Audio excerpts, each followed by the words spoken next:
Yes, what is it?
Tiles on the cube are still smoldering, casting the framework in a soft glow. Fluorescent play and print keys shine on the keyboard.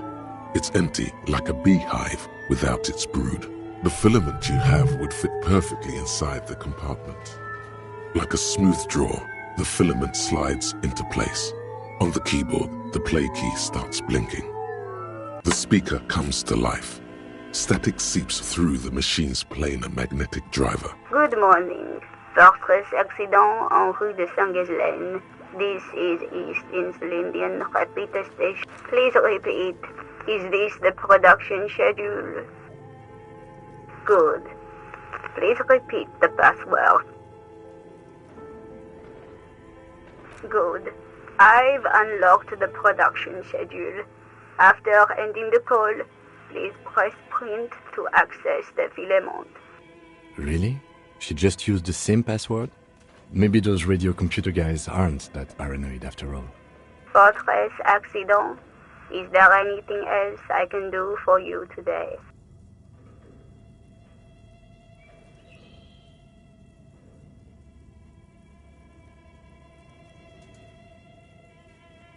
Thank you. Tiles on the cube are still smoke. With a quiet determination, the printer starts printing, a piece of paper unfolding like a handheld fan. A black crisscross of letters covers its surface. It's a project report written by the lead producer, Andrew Andy Schott, about Whirl Untethered, a radio game developed by Studio Fortress Accident. The first few pages give an overview of the capital and workforce, while the rest of it seems to be a production schedule. Fortress Accident employed 18 people, the bulk of the team composed of writers and concept artists. There were also radio programmers, sound engineers, a CEO, 2 marketing experts, and a single overburdened producer who developed a habit of popping Pyrrolidon in the basement to escape his obligations. Why did Fortress Accident have so many concept artists? It didn't. No, definitely not. A few more producers could have come in handy though, especially when dealing with writers, some of whom routinely skip to work because of mental health issues and extremely unprofessional sleep schedules. One of them even managed to steal some valuable company property before skipping town for good. In its short time of existence, Fortress Accident SCA managed to burn through truly insane amounts of money. The first tranche of seed financing brought in 150,000 Riyal, but then came the delays.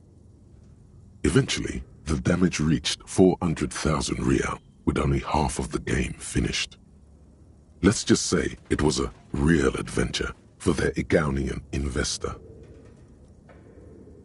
The production schedule depicts their glorious descent into bankruptcy. Not the concept artists. It wasn't even the writers, with their panic attacks and 3-hour lunches. It was impossible not to fail. The project was too large, and no amount of money could satiate the ever-expanding ambitions of the development team. They tried to make a 4 million Riyal game with 400,000 in their bank account. They thought they could bridge the gap with pure willpower and imagination. They couldn't.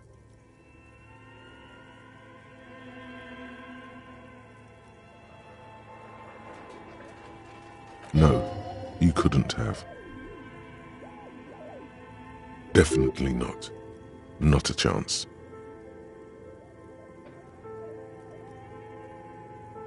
Even then, success remained within an ever-narrowing margin of possibility that, despite everything, never entirely disappeared. That is, until they discovered the Valley of the Heads.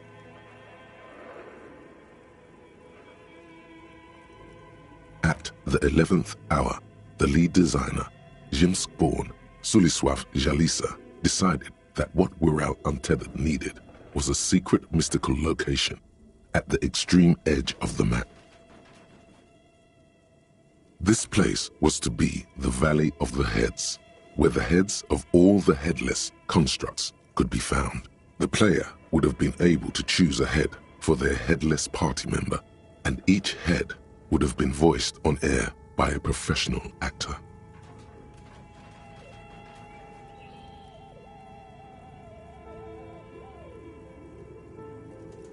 So many. The last count, there were approximately 10,000 heads for 10,000 headless men, all of which could be endlessly recombined.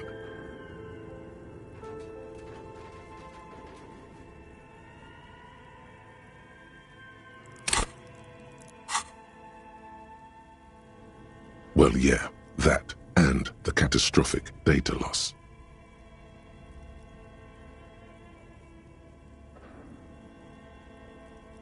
On the nature of the data loss, there's ominously little information in the production log.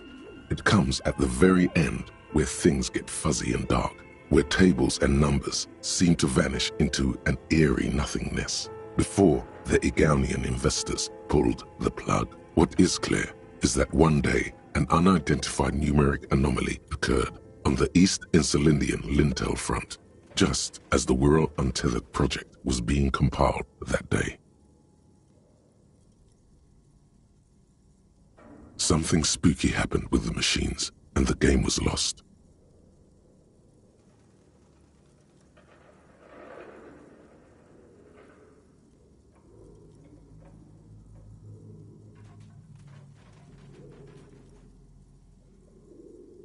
The team spent weeks on the phone with Lintel, the service provider, but despite their diagnostics, they could never produce a satisfactory explanation or pay for the loss.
Mysteriously enough, it seems that the off-site copy happened to be on-site when the catastrophic data loss occurred.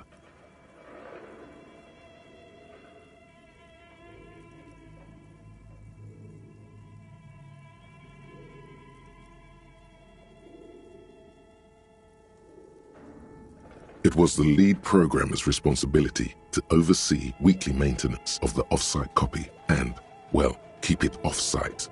An explanatory note from the lead programmer has been attached. S. Luukinen Kilda, the lead programmer of Fortress Accident. The off-site copy was on-site because there was no off-site anymore.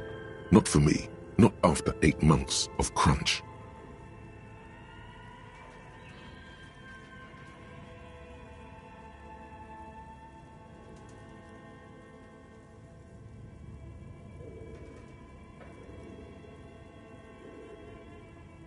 I didn't have a home anymore, so I started keeping it in the basement in the ice bear refrigerator near where I went to sleep.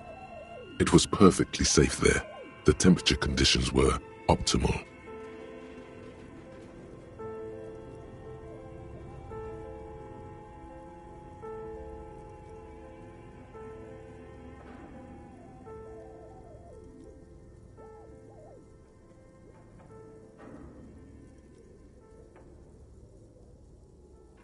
Her former colleagues would agree with you. The production schedule ends with a few random notes that seem to be added sometime later.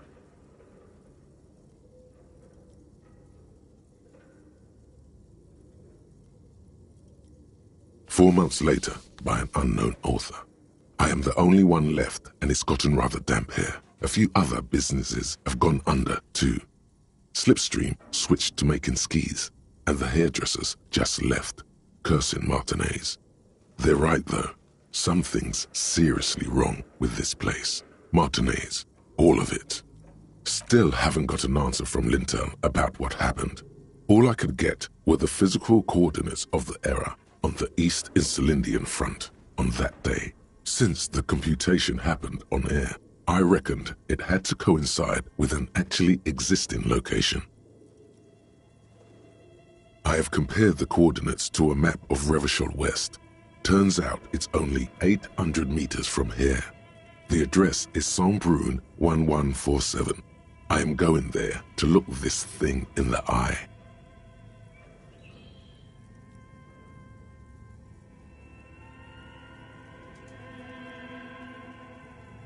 Saint-Brun 1147?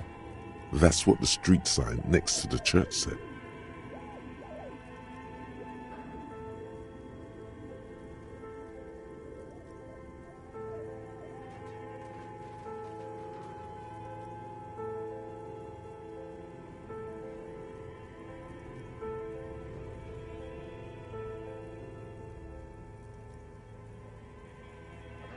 Tiles on the cube are still smoldering, casting the framework in a soft glow. Fluorescent play and print keys shine on the keyboard.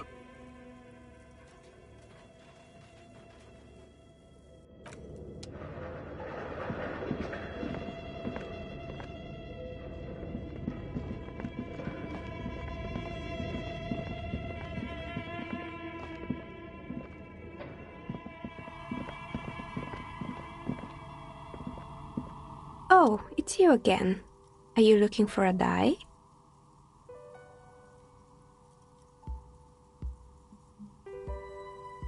Of course. Tell me what you have in mind.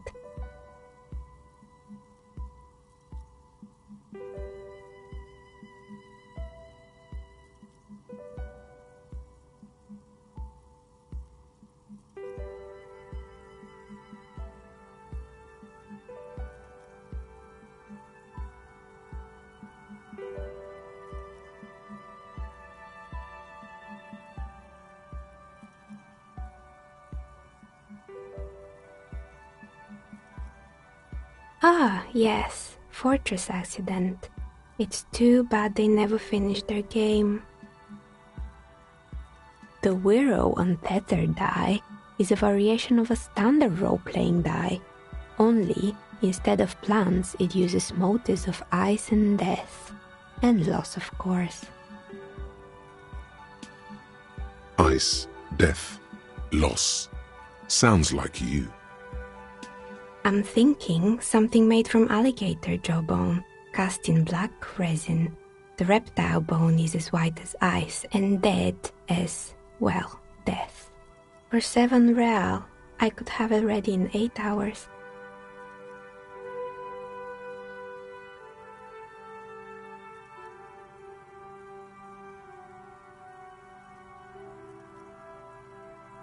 Great. See you in 8 hours then.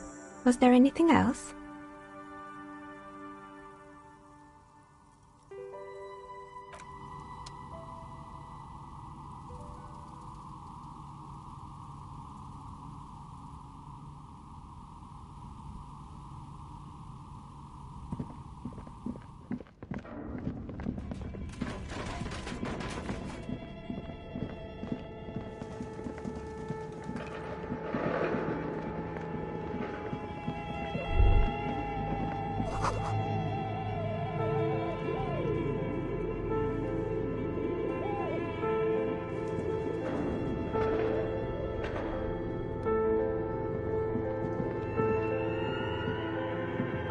The barbell waits patiently on the floor.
The scruffy-haired little boy kicks a stone while the other watches him do it.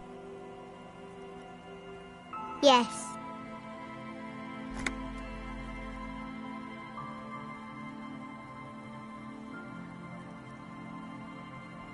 Yes.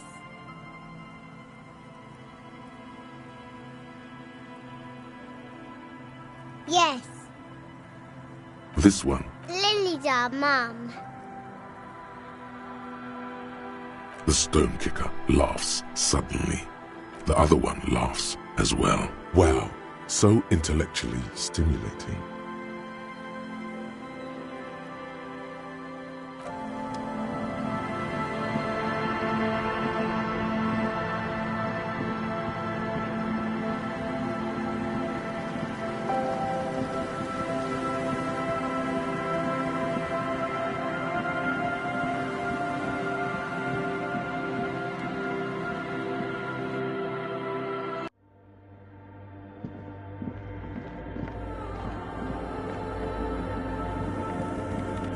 Yes, what is it?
A row of ghostly shades facing a crumbling wall, with another 7 shades standing 10 meters from them. A single person stands on the sideline. A host of men, probably in everyday clothes, ragged from the conflict and covered in dust. They were not sitting, a common practice for executions in some nations, as demonstrated by the height level of the bullet holes. They stand, facing the wall. It's impossible to discern any details about their personality, or 7 men in combat uniforms and dark coats, holding automatic rifles aimed at the people. Soldiers from some side, but from which one? The commandant, the one who gives the order. Machine gun fire crackling through the air, the lights of the muzzle flashes dancing on his face. A cold sea wind blows away the figures.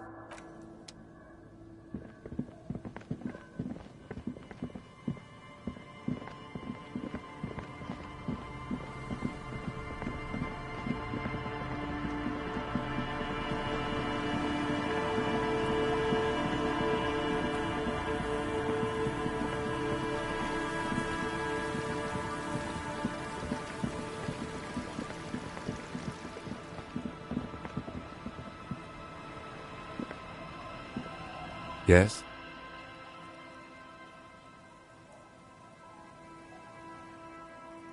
What do you want to know? Good.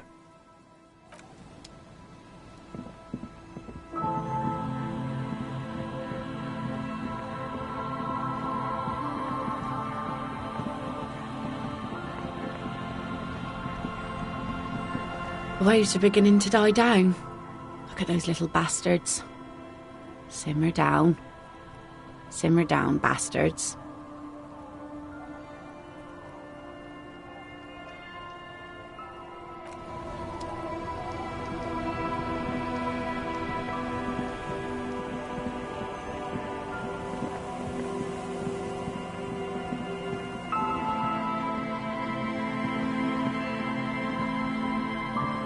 The worn and beaten wooden planks of the bench do not look overly comforting. We can sit on benches after we've solved the murder. You can revisit the bench if you ever need to pass the time when...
Still here.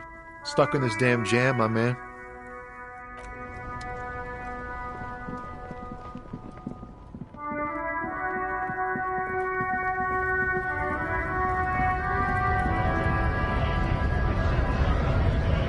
Right to work! Right!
hey, mister. I'm not gonna bother you with a long greeting, just like we talked about before. I know you're probably a busy man being an important police officer and all, and...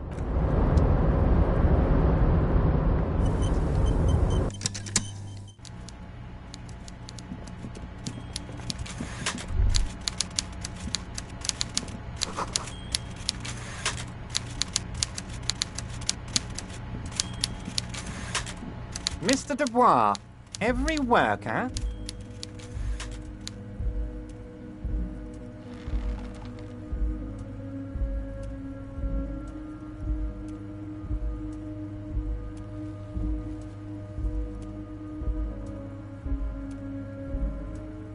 Eh?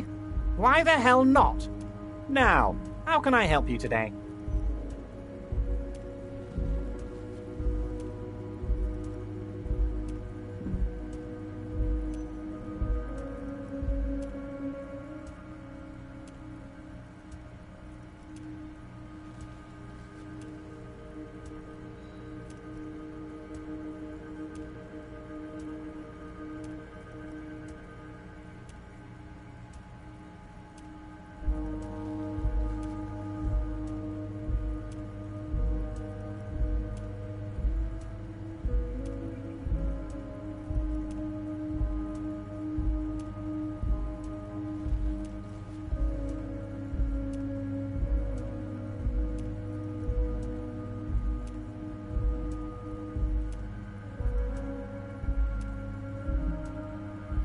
Mega rich light bending guy?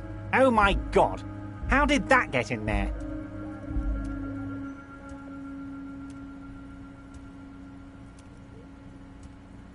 Damn it to hell, Harry! I specifically told my guys to check all the containers for mega rich light bending guys.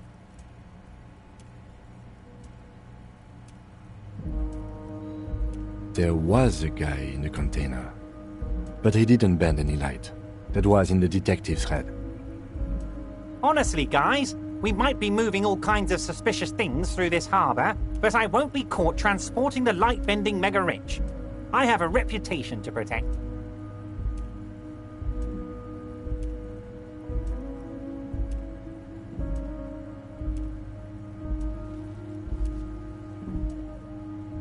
Harry, it's beginning to dawn on me that you're a real fascist. A mega-fascist who imagines mega-rich light-bending fascists. I love it. Thank you for sharing this facet of yourself with me. I shudder to think what you're going to tell me next, Harry. Not for 1 second did he believe there's an actual mega-rich person somewhere in his container town. Yes, yes. My best men are tracking it down. What's that, Harry? You're getting a little pale. Is it the words paranoid schizophrenic and lost gun in one sentence? Don't worry, it's just a lead. It'll probably turn out to be nothing. I don't know what that means, Harry, but I love it. I love your initiative. Knowing you're out there keeping things running lets me focus on the big picture stuff. Don't even tell me what was going on. Alcoholic brew, stronger, stopped it, strike. I'm just going to let you surprise me, Harry.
Gentlemen, What can I do for you?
Hola, Wandering Man.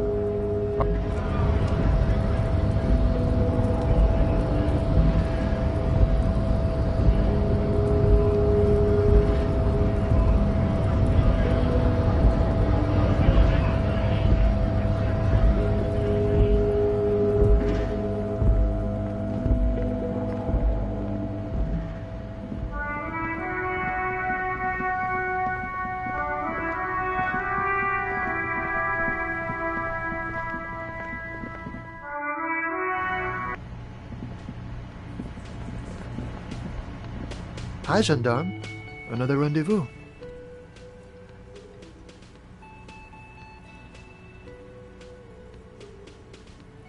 I am. So are you. What brings you here?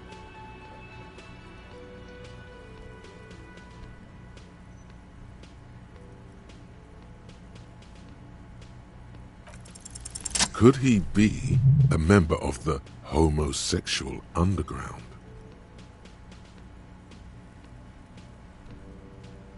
Just pointing it out. We're not talking about some kind of cult with members here. You made it up.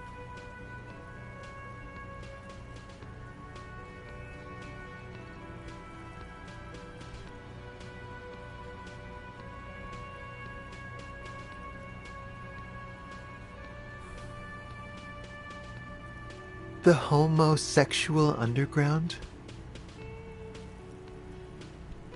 Why, yes, I am, officer. Why? Do you want to investigate?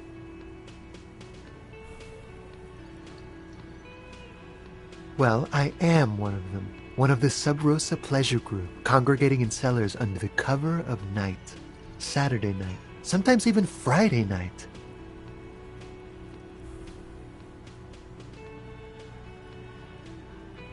Oh, we're ambitious. We want to destroy the last vestiges of meaning, the last things people in Rebishol have to hold on to, the true symbols of security.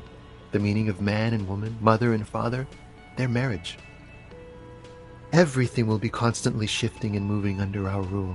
The future will belong to a circus of identities just spinning around, surreal and unreal. You won't even know who you are anymore.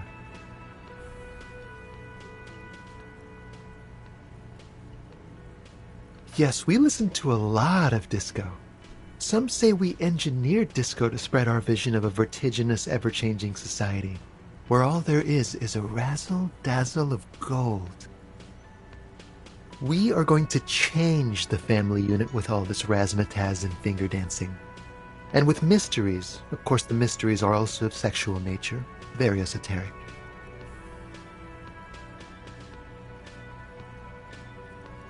Ah. But for the better part of history, it has been illegal. No.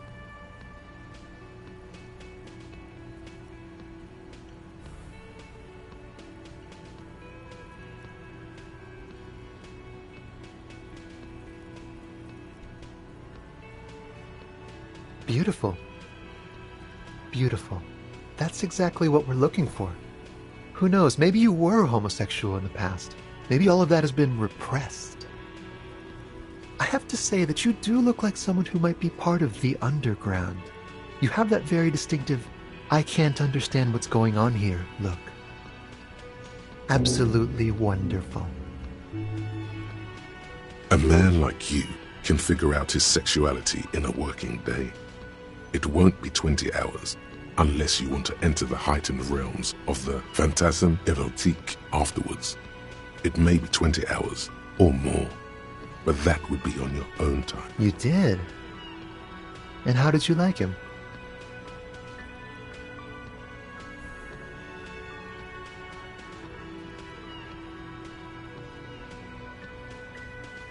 Ah, shoot. Why not?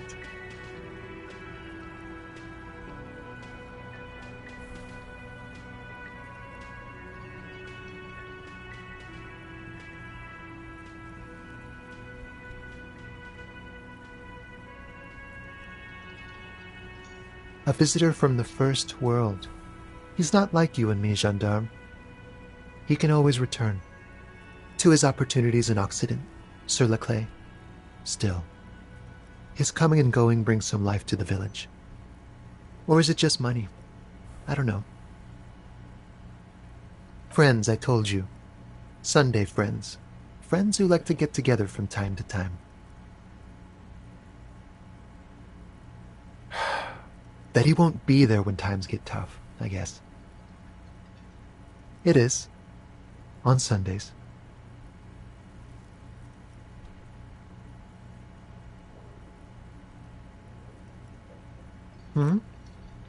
What about me, gendarme? Oh yes, let's see. He knocked on my door a few days after the lynching.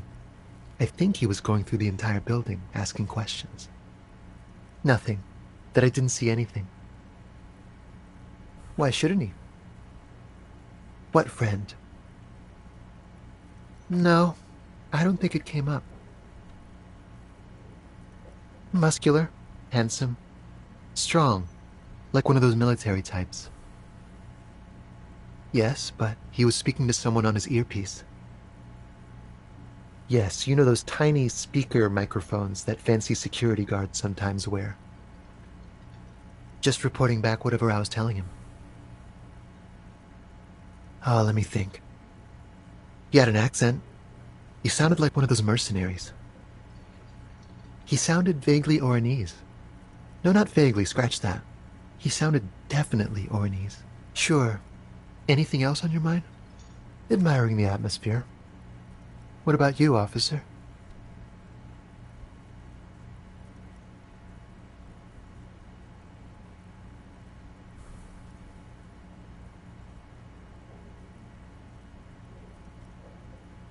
Really?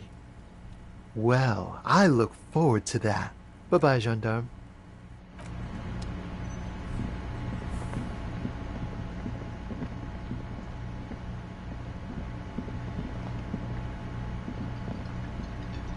Hey, was there something you needed? Got the 20 real? Then why are you wasting...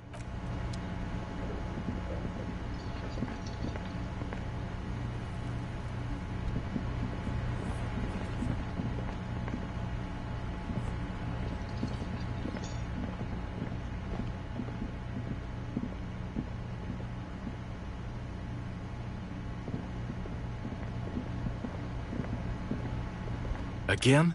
I can't believe this shit.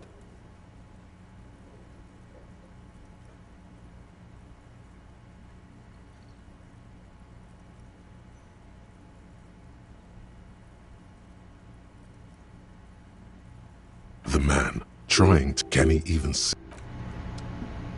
Yes? What is it?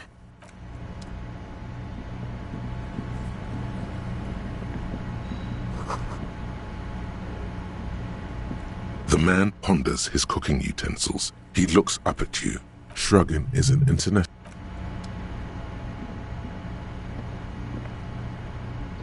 You see a heavy step. The door does not budge. The door does not budge. The cobalt, old cobalt paint, rough on the fingers.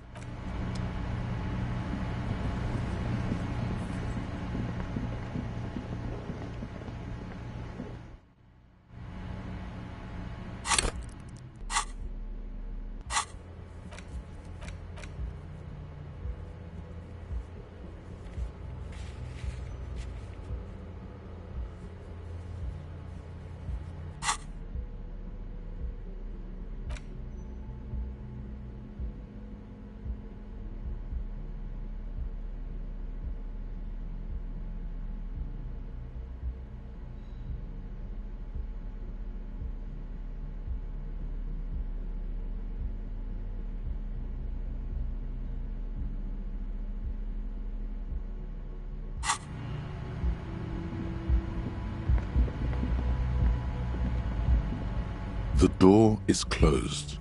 Still, the lieutenant gives you. You should punch a fucking hole in it. The murmur in your ear.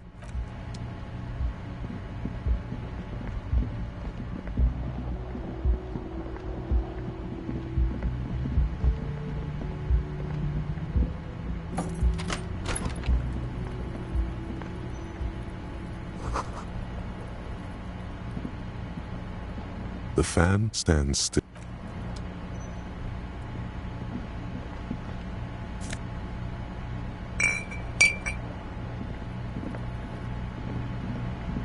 A mirror hangs on the bathroom wall. It's barely covered in steam anymore. It's your...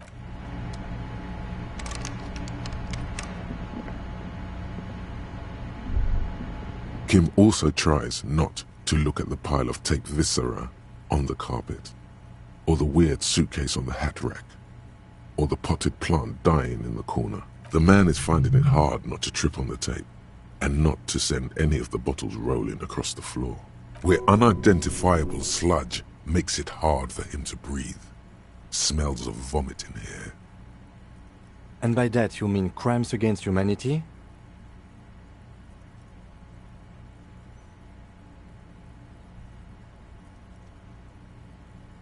I know what you meant.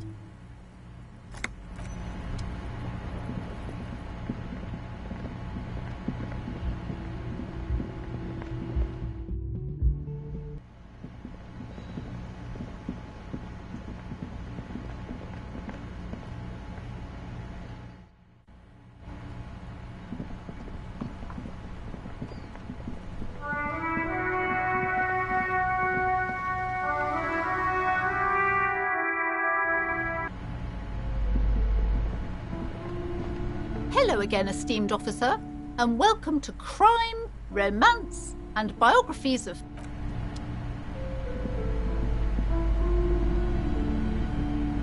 A small mountain of colorful board game books. The display rack is brimming with worn paperbacks featuring an extremely muscular, sword-wielding barbarian.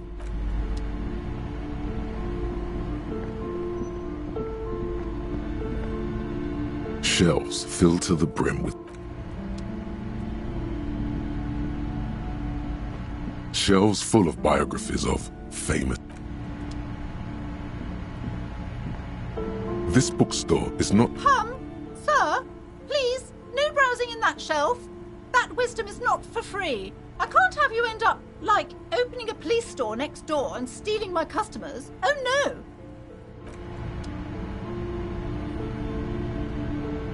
Several maps have been attached to a bulletin board hidden. The maps look old and...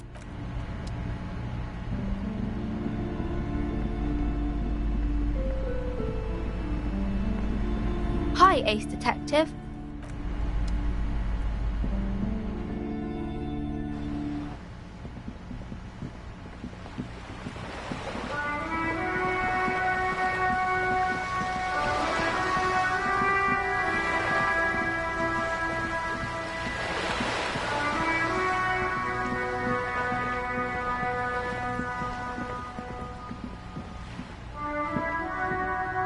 Hello again, officers. Have you come to admire my mural?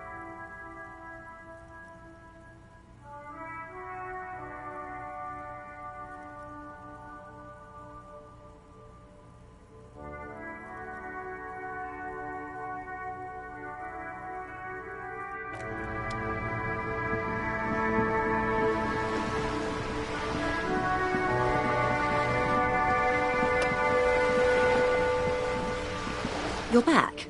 Good. What can I help you with?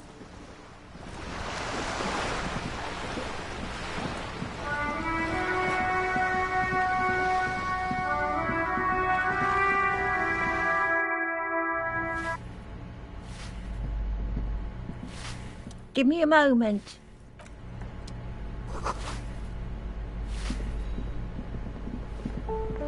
You hear someone, a poor community. Do I have to open the door? Do you have a warrant? Let's go. It's generally...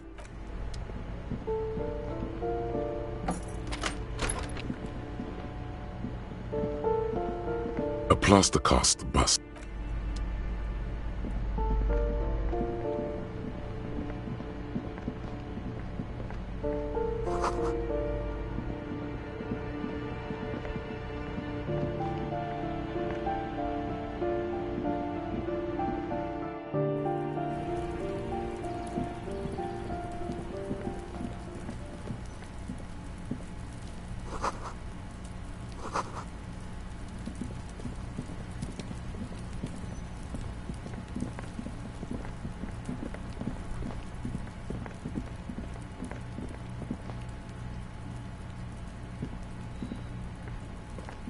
Trying to sneak up.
You're back.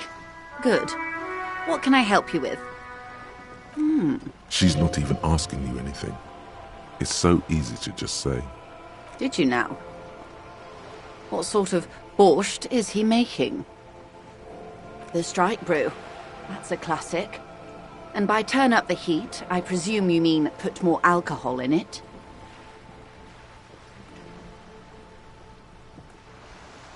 Beyond curious. I will choose to interpret that as you turning the alcohol in the strike brew down. For the sake of our professional relation. And because I don't like the idea of them any more drunk than they already are. What else? Of course, Detective. You can always drop by late. What would you like to know? Officer, The crowns of her teeth are porcelain. Qualified pleasure craft operator. I just renewed its safety inspection last month, officers. It is completely seaworthy. In fact, it's taken part in not one, but two insulindic regattas. Even finished once. Actually, you don't. The Wayfarer Act specifically denies the RCM the authority to demand anyone's operator license. It's a little-known fact among us law officers. The Wayfarer Act is one of the few pieces of legislation governing human interaction in the Revachol zone of control. It's one of the foundational laws in Revachol, designed to limit the authority of local institutions. I was just being polite. Even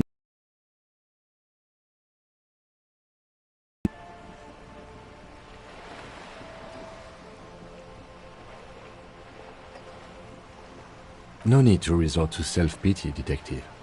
You can still ask for her passport. Of course.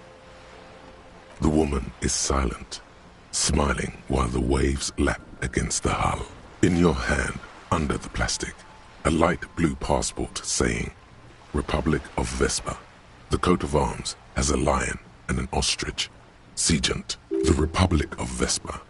The woman, born in the year 3 in the commune of Revachol, smiles at you.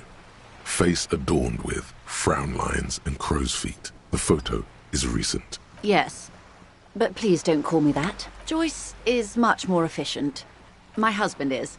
I have dual citizenship. A Vespertine is handier when travelling. She nods and returns the plastic bag to her coat. Of course there are. We're on an archipelago. How else are you supposed to get around? Yes, we are. We are on Le Caillou. Technically, the neighboring Ozone and Fas a la Mer island groups are archipelagos, while La Caillou, by contrast, is a single fertile landmass, the 4th largest island in the world. It is not an archipelago. Okay, if you want to get technical. The point is, we're all on islands here, and sail is still the most expedient way to get from one island to another. I haven't seen anyone else drive a souped-up Capri Kenema motor carriage either. Actually, that motor carriage has been specially issued to serve as a patrol and pursuit vehicle. It's for crossing long distances in the greater Revachol industrial harbor. It's not a toy. Neither is this. A toy, I mean. It's a machine for crossing long distances in the Bay of Revachol. You need to make this lady admit she's only riding around on this boat because she's rich. Why what? Stop thinking. Take her down. Have it your way. Good. There was a touch of discomfort there. She nods. Of course. Of course. Don't tell her you've met Everard right away. I'm afraid I can't say any more until we've taken care of formal protocol.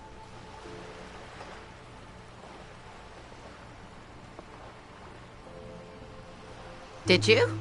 Wonderful. Quickly, methodically, like an electric printing machine. She's memorizing your badge number. It is a relief to see a W freighter here. The situation is precarious, to say the least. It needs a quick solution, or we will have a bloodbath on our hands. I have an indirect role to play, I'm sad to say. My employer experienced a momentary lapse of faith in me. In that moment, they elected to deploy a private military contractor as an insurance measure. They called it my security detail. Absolutely not. These mercenaries are muscle, pure and simple. They are meant to intimidate the Union into surrendering. Who are they, exactly? Crenel, an Oranese military company. As far as I know, 3 arrived in Martinez. They report to me sporadically, but they do not answer to me. To be frank, our relationship is deteriorating. They wear ceramic armor, have semi-automatic weapons, and years of combat experience. They also have trauma and stressor disorder, and no idea how to conduct themselves in an urban civilian environment. So, what happened? The story is, one of them, the colonel, I don't know his real name, sexually assaulted a local woman while he was drunk and separated from his unit. This allowed some of the more militant Union members to He was taken out behind the whirling in rags and lynched. Nothing. Mr. Clare refuses to let me into the harbour. I have not been able to discuss this matter with anyone there. The remaining 2 Crenel contractors carry out their orders. It's a smokescreen. In secret, they are conducting an independent military tribunal into the lynching. Once this investigation is concluded, executions will follow. What is the nature of this so-called investigation? Whether to execute one, some, or all of the Union militants. It'll be all of them. The decision is already made.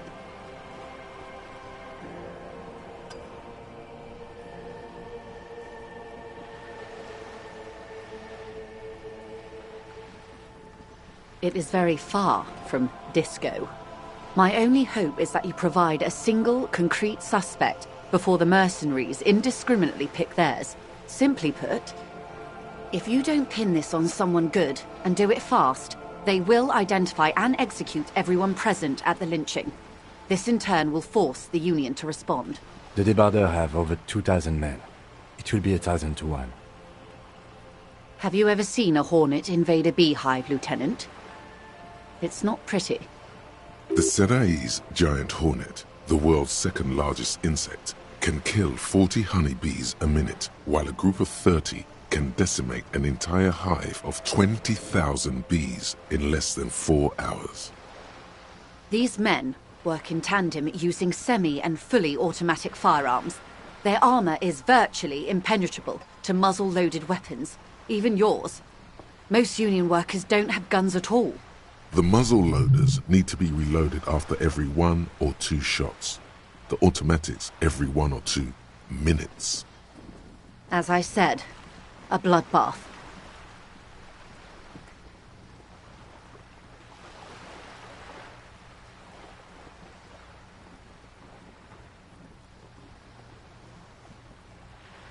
Many bleak scenarios have already come true. Lieutenant W. Frater Dubois. All we can do is keep the rest from going the same way. One single concrete suspect delivered into civil court, and I may be able to defuse this situation. Yes, I'm afraid this strike may descend into a small-scale civil war, with possible consequences for all of Rivershoal West. Since you are sharing, man, this is also the RCM's worst-case scenario. Then we're on the same page. As grim as it may be. Not much. Their public resume is relatively good, as far as private military contractors go. I believe they were once called Downwell. They boast a long list of clients. Saint-Baptiste, Welchman Lorentz, Eendracht. A warning sign, however. The operations concerned all take place in third or fourth world countries. Guarding facilities, escort missions and such. Meaning they're used to operating in war zones. Yes. All the good conflict corridors, Supramundi, Yesut, the Seminese Islands, countries that don't have a good record reporting atrocious military conduct on their soil. Sadly, no. Before this happened, I had little interest in them. Now that I do, I don't have the resources. If you still have access to the ICP's database, you could run a better background check than I ever could. It may take some time, though. The International Collaboration Police, ICP, is charged with coordinating law enforcement activities in complex multinational investigations. Do you know a lot about the inner workings of the RCM and the ICP, ma'am? In my line of work, it pays to do your research. I was prepared to deal with the RCM. I have. And they will. However, these orders take time to reach what is basically a rogue unit out in the field here. She's being truthful. She is pressing them as hard as she can. Or he didn't. This is information passed on to me from some teenagers loitering around the canal. I cannot testify by it. That the man was killed because he assaulted a local woman. I've asked around a bit. This seems to be the accepted story around Martinez. The lieutenant consults his notebook. Odd. We haven't heard any reports about an assault in connection with the lynching. Last Sunday night, at the Whirling in Rags, the hostel by the gates. Supposedly, the colonel was drunk. Either way, he's alleged to have sexually assaulted a woman. Sometime later, a group of dock workers got their hands on him. That's a good question, officer. I don't have the slightest idea. As I said, it's a rumor. About a rumor. In any case, it's what the colonel's remaining colleagues believe. If you mean did I see him alive? Yes. But I did not know him. Lely, his service name, a nom de guerre, most likely. He wouldn't divulge his full name. Only one of them did. A bad sign if there ever was one. He was 40. Or 50. It's hard to say which. He had a combat injury on his lower jaw. Indeed. This matches the dental reconstruction we saw on the body. What else? Nationality? He was, Occidental, I think. Light brown hair, a mixed accent, Oranese, or Messinian. In a way, it was humanizing. He had to learn to speak through it. If you mean Lely. One is a man, Corty, they call him, a nickname as well. The other a woman, Phyllis DePaul. Corty is the gunner, I believe. DePaul is a radio operator. What would you say was his eye color? The deceased's? She closes her eyes, trying to picture the man's face. I can't remember. The lieutenant was testing her, asking a small detail first to see if she knew him better than she let on. That's all right, ma'am. Anything else? Nationality? What would you say was his age? He was 40. Indeed. In a way, it was humanizing. They've gone to ground, as it were. I don't recommend seeking them out. For one, they're almost certainly armed to the teeth. They don't have the same respect for the Revachol citizens' militia as I do. To put it bluntly, they think you're vigilantes. Ghetto savages. It will not be a fruitful meeting. You're likely to run into them eventually. When that happens, I'll be in a better position to mediate if I don't appear involved.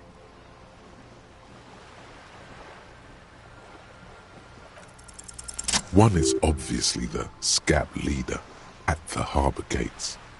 The one chanting the idiotic slogans. He's barely maintaining his disguise. That may be so. I still hope you heed my advice. For all your talk of averting this catastrophe, the situation at the gate is a powder keg. Of course it bothers me, Lieutenant. But my hands are tied. How would my employer react if it appeared I were intervening on behalf of the Union? Your concern may be appearances. I hope I can answer it better. Until the executions start? Truthfully, I don't know. It depends on their progress identifying the members of the lynch mob. They don't report their progress to you? Not on this matter. I'm afraid they consider this a personal initiative. It's a matter of days, not weeks. I am sorry to have been the bearer of bad news. If there is anything else I can help you with, of course.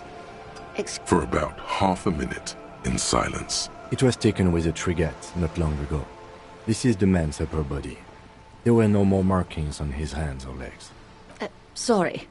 I was trying to see if I can read the web of interdependencies between these points. The stars. I can't. But that's how you read this story. The points themselves don't have letters, numbers, anything. Their size, location on the body, and distance from each other tells you what they represent. Close. Port cities. This is an Oronese map of the waterways, a sailor's tattoo worn by wayfarers of the Dolorian century. Over 300 years ago, the sailors would mark their bodies to map their travels. The sailor's soul would use it to fly back home if they should die abroad. This is a sort of contraption to be reeled back in by. The silver cord, they would call it. Quite a few. Vredefort, the Oronese capital, traditionally stands on the right shoulder. He started somewhere near here. What next? Then he made his way to the Pretto Grande, through what I think must be the Stutz Canal, an artificial channel through the Occident. From the Pretto, he sailed to the Insulindic Ocean, first the Semines Islands, then this, Revachol. Those are the two constants. Vredefort on the shoulder, and Revachol in the heart. They started the tradition of these maps right after the discovery of Insulinde. The old world passing by, and the new world already here. You said you can't read it. I can't. This man was no sailor, and these are no ports. I can understand geographic fragments, but not their meaning. Vredefort? Vredefort has a military academy. The Semines Islands saw a recent conflict. That makes sense to me. We have no more use for a map of the waterways, just like we don't need sailors the way we used to. This is what the custom would morph into on the Occident. For all the boys looking for adventure, a blood spatter on the seas. His platoon members? The other contractors? Surely there are other people to ask about the tattoo. This is not necessary to complete the task, officer. It's a dangerous side task. Search elsewhere. Do what you have to do, Detective Dubois. I don't think deciphering that tattoo should come before public security. But if you should wade into the mob to find out, I couldn't stop you. We will be careful, ma'am. Is there anything else I can help you with? More lessons in basic reality? My favorite part of the day. Go ahead, ask me anything.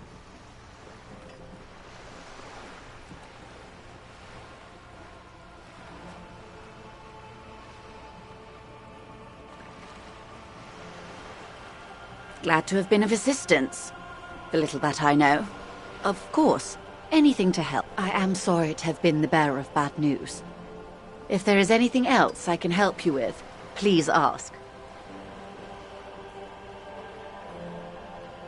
Of course. Of course. How else can I...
Inside, you see a set of steering levers, a radio microphone. This is Precinct 57. How may I assist you?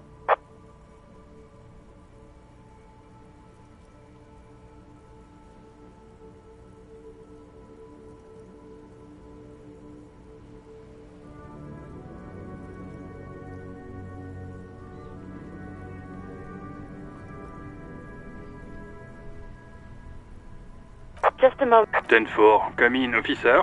Over.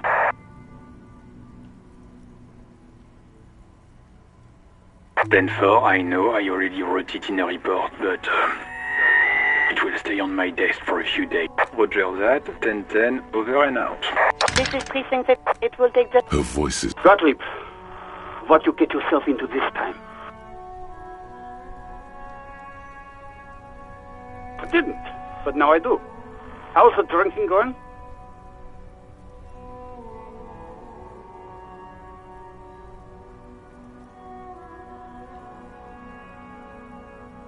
Great.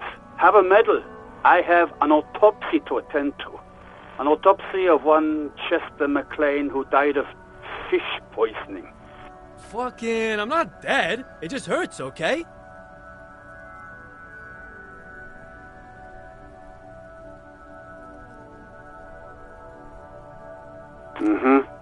Anything else I can help you? Does it... Sylvie Malaika on the line. Yes. Hello? Oh, great. What else do you need, detective? No?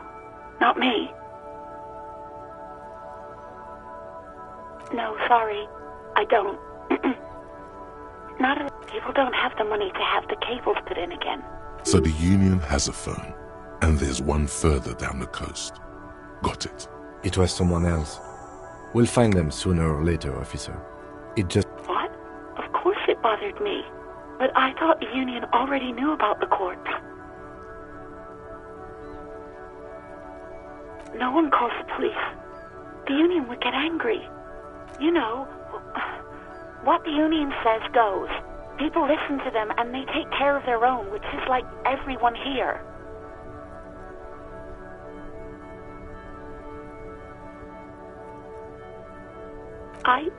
I didn't want to get in trouble with the others.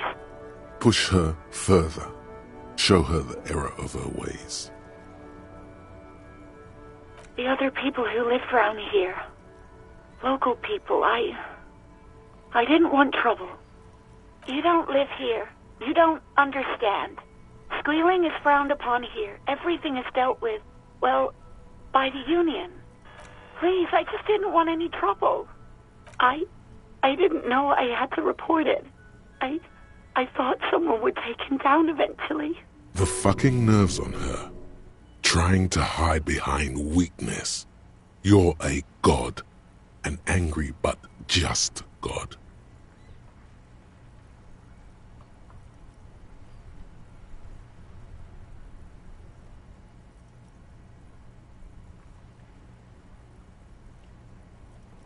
You can almost hear the girl getting smaller on the other end of... Okay. You hear... Anything else I can help? As always, it's DJ Mesh and Felicio, and you're listening to Street Freaks FM, bringing you the hottest, the nastiest, the most vulgar.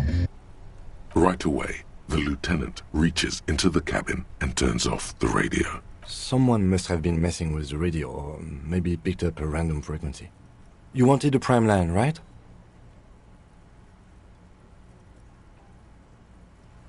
Oh, is that what it was called? Nothing to get into, really. But sure, let's focus on the... This is Precinct 57. Can I connect it to someone? 57. In the cabin, you see a set of steering levers. A radio. The white suede feels luxurious. A metallic drill. The pull-out toolbox slides back into its nest.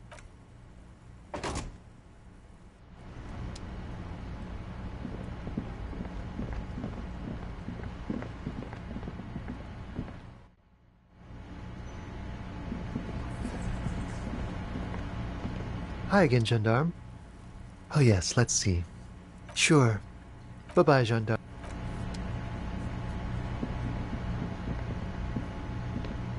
Again? I'm going to say no. Just to see what... God fucking shit. Okay, I was clearly wrong. He is... Okay. Neither can... Yes, it's... As if waiting for some kind of reaction. I'm not getting involved in this. Again, good luck. Hey, was there something you needed? Another thing. Great. I love those. Yes, and the phone company is taking its sweet time sending someone to fix it. Losers. Who told you that?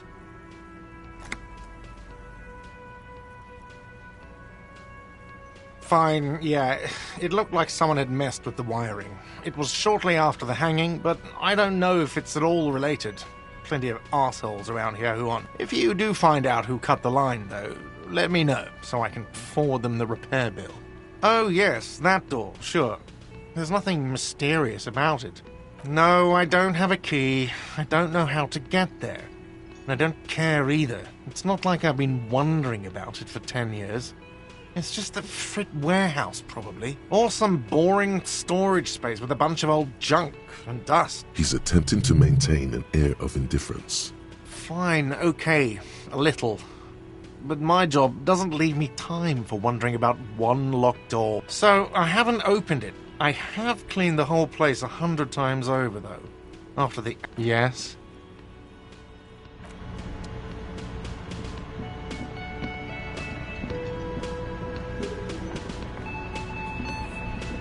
I've got nothing to say to you. Why are you wasting your time? What you want is of no significance.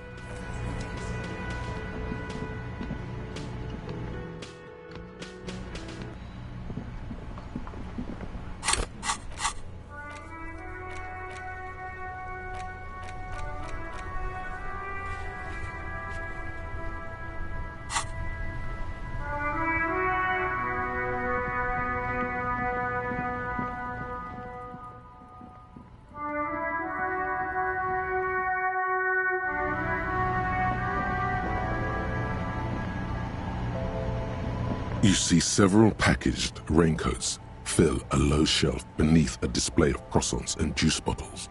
What is what? If you want to buy one, then it's only 4 real. Her attention is drawn to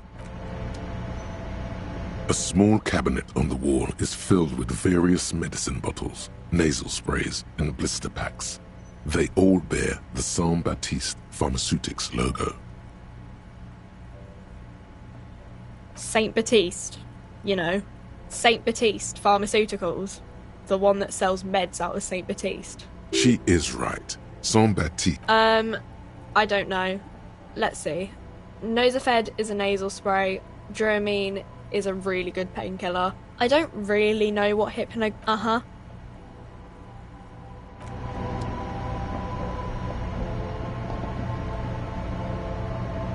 A colourful display of cigarettes and alcohol bottles line the shop wall. There, in that dark green glass, all in vain. The great flowing river of warmth, wine, alcohol. Guess not, no. I'm obliged to inform you that both alcohol and cigarettes damage your health. But I guess you already know that.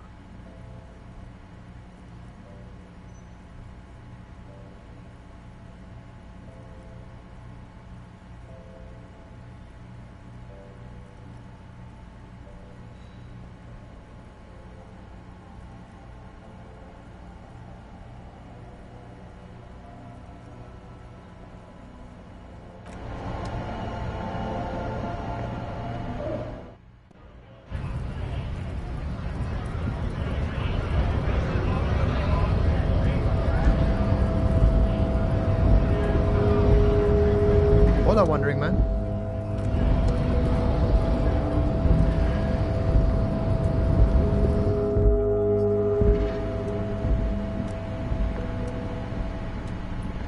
The file cabinet stands steady. Remember, Leo, Everart's shoes, special whirling borscht, water Everart's, all items on the hundreds of and the same material you already went to drawer slide. The already familiar code. The machine swallows your coin and seems to be waiting for your next move. Your fingers run over the dial pad. 005. That's the dialing code for calling. Calling. Still calling. Video Revachol, 24-hour video rental.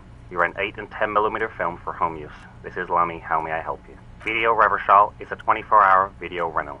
You rent 8 and 10mm film for home use. This is Lummy. Sir, I don't know. It's a video rental. Maybe you rent videos here. No. Maybe you called to extend your rental period? Do you need to extend your rental period? Raphael, what? Listen, I can't help you over the phone. If you need further assistance, you can visit us on the corner of Voyager and Main. On the corner of Voyager and Main, a large neon sign hangs on the side of a building. Video Revachol, 24 hours. It's raining and there is almost no traffic on the street. Tiny hills tiptoeing down the road. Beautiful steps, light-footed with a lifetime ahead of them. You look up and the air seems to grow darker. The call is terminated by the other party.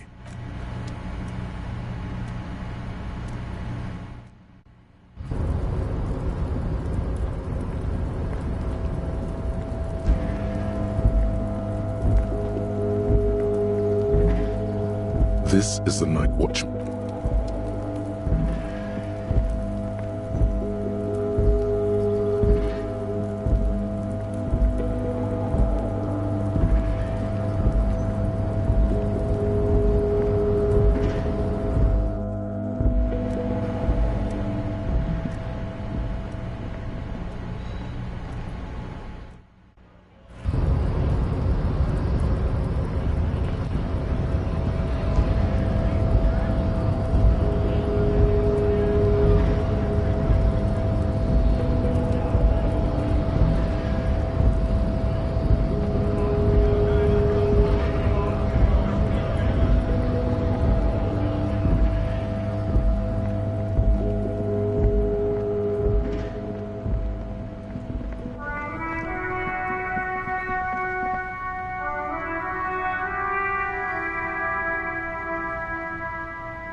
Hello again. How can I help you?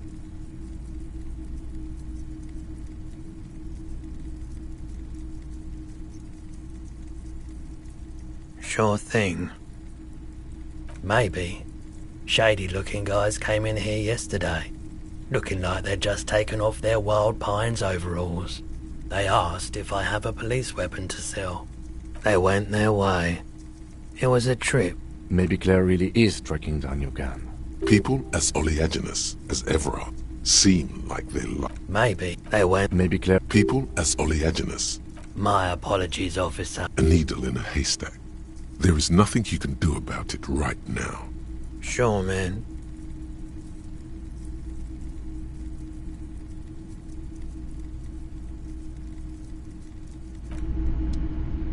A typical Martinez streetlight sits among assorted floor and table. The light pole has been carefully cut and the wiring has been redone. This would make quite a statement in your living room.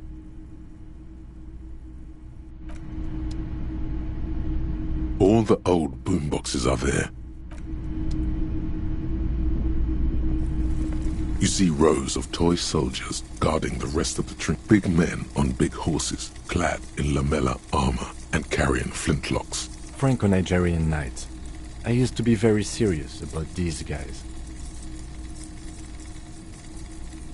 They're not all blue.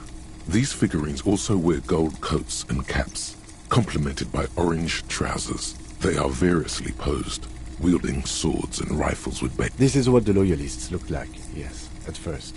Then they wised up and got camouflage. Which ones? Ah, royalist soldiers.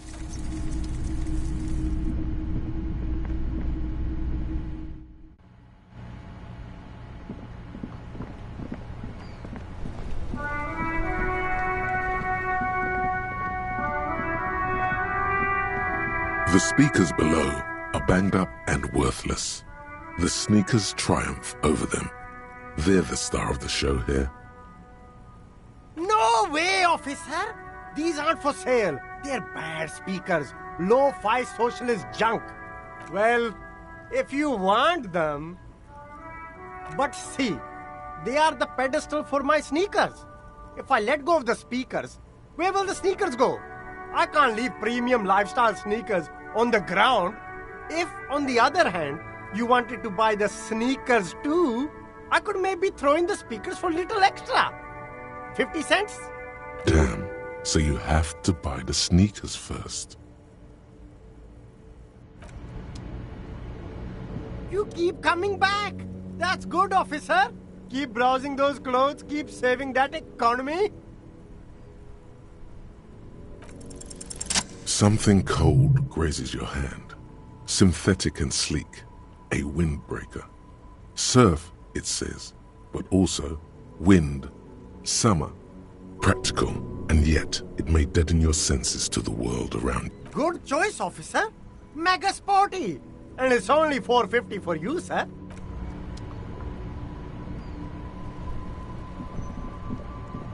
The shine on these sunglasses lasts a lifetime, officer. These are all boring. Boring, third-rate, ho-hum sunglasses. Those UV stickers are almost certainly just there for the show. These are all first-rate sunglasses. Premium design, superb material, very cool, UV resistant. These will definitely keep your eyes safe and cool while doing your dangerous police work. Oh, very interesting choice, officer. Very high culture. This is how a sea monster sees the world. You've become a sea monster, Harry. Giant, hidden, and strangely tender at heart. Wow, officer. You look so cool. And they can be yours for a mere $3 real. My regular customers have passed them all up because they've got no taste. The lieutenant tilts his head and steps back, eyes narrowed in a thorough examination. It's a case to him. You look like a musician. Like a blind musician. But you could do worse. Take them if you want.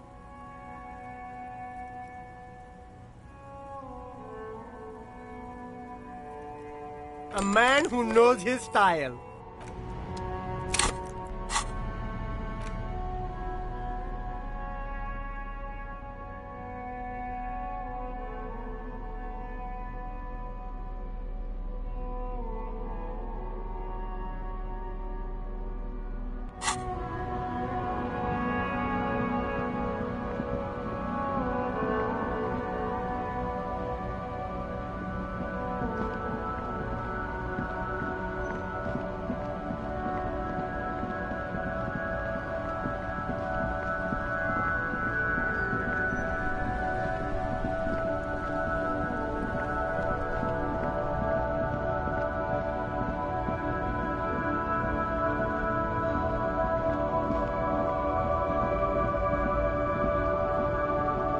Old monument stands in the middle of...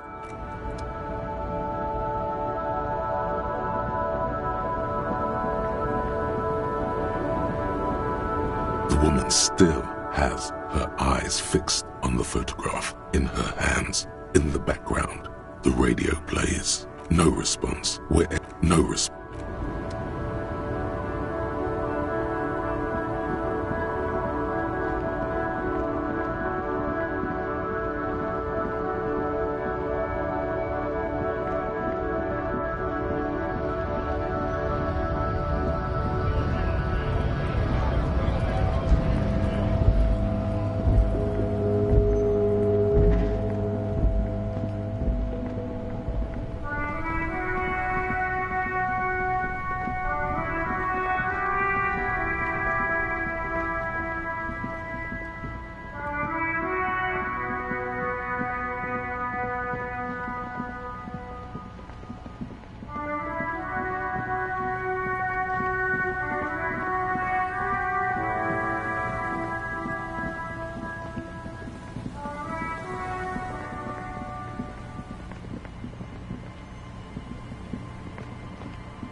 Our tenant, the policeman. I hope the waves don't keep...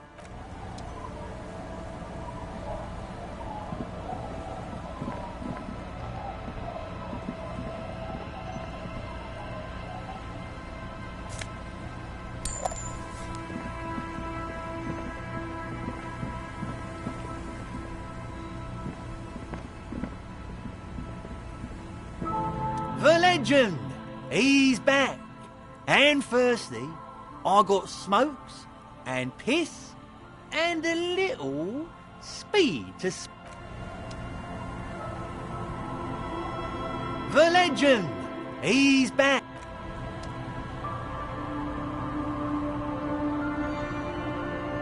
Tequila Sunset. I do. But as you can see, my fuel tank is running quite low, if you catch my drift.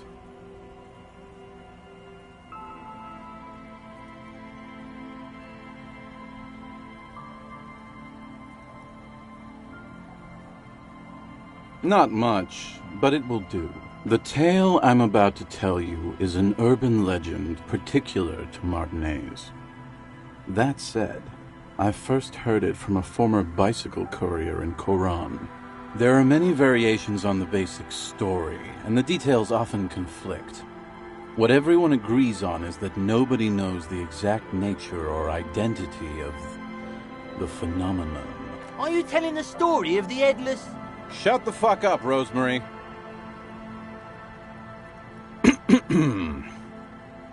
Summer of 44. 17-year-old Gertrude Hett is walking home from a late shift at the harbor. It's almost midnight. The streets are warmed by a southerly breeze. The lights of a passing motor carriage bloom and fade in the distance. In the harbor's dark, her cigarette is a beacon, dancing alone. The image comes to you effortlessly, as though you'd walked the same streets yourself 1,000 times.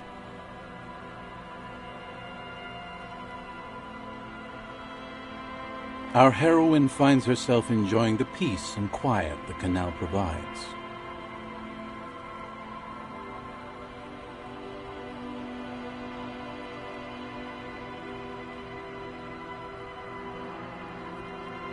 What she doesn't know is that her peace is about to be shattered. From behind her comes the clattering of hooves. Startled, she turns around, and what does she see? Well, yes, but it's the man on the horse that's of interest here. A man... The pause is long and dramatic. With no head on his shoulders. Wearing a found tracksuit, searching for the legendary found cap that went missing when he lost his head. I thought that he rode a headless pig.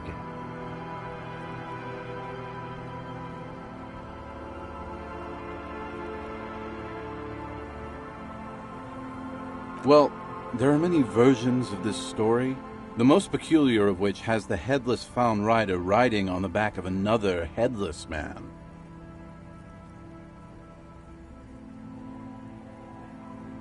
If I hadn't lost my keys that one time, I'd agree with you. Gertrude Hett may have been the first to witness the headless found rider, but she wasn't the last. Oh no. Tell him about the two feminists by the locks. Fuck, Rosemary, they were dating. No one said they were feminists. Everyone always misremembering this stuff. This wouldn't be the De Ponte Delgado case, would... What? You know it. I've read the case file. But please, go on. Right. Early autumn of 46.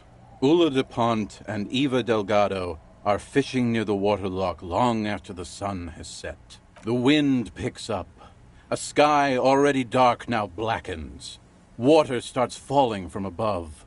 The first cold rain of the season.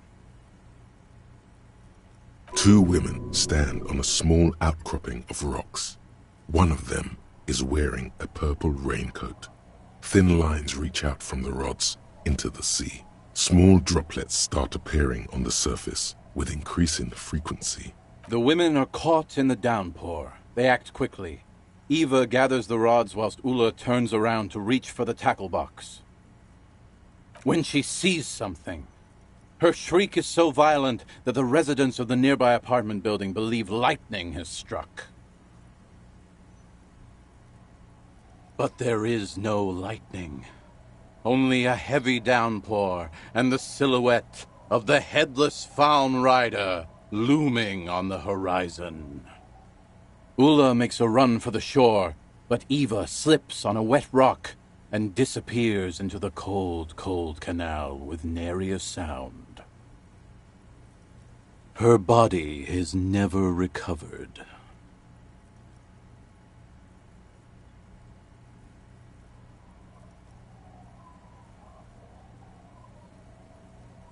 Naturally, Ulla De Ponte became the prime suspect in the disappearance of Eva Delgado. De Ponte maintained that it was the so-called headless Faun Rider and that she ran, fearing for her life.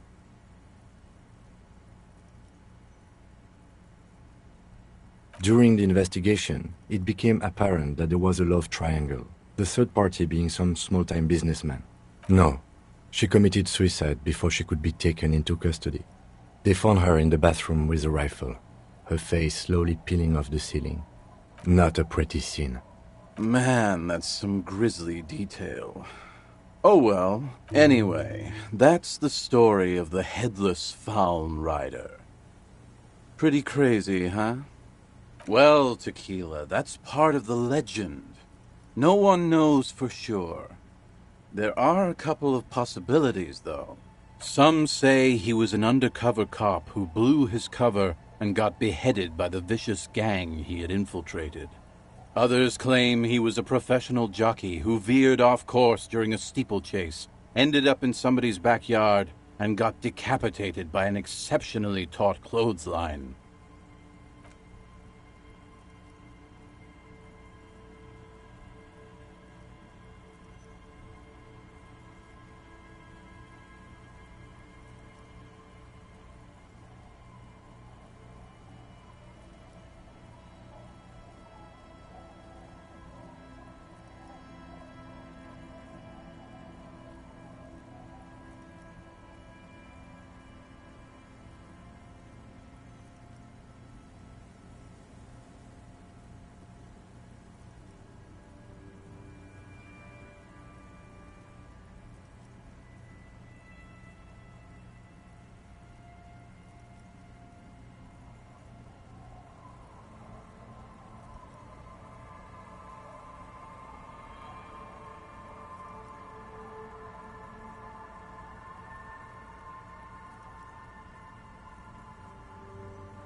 Personally, I think he was just some guy who hanged himself from a really tall tree, and the fall was so violent that his head came clean off. Coincidentally, at that exact moment, a horse happened to pass under him, and his beheaded corpse mounted it, where it remains to this day. But then, no one really knows. For some reason, this does strike you as the most plausible theory of them all.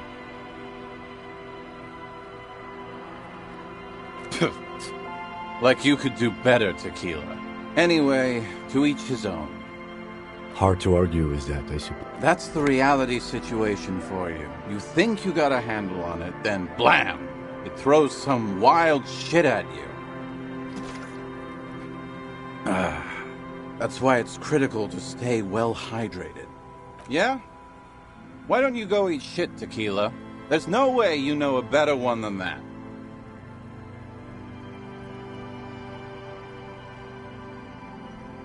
Acid Gnomes? Sounds like a stupid, low-concept band name. No one knows. Some say he stalks Martinez to this day, and can be seen near the canal when the clock strikes midnight. He won't, though, because it's just a stupid legend. I saw him one night when I was right shit-faced.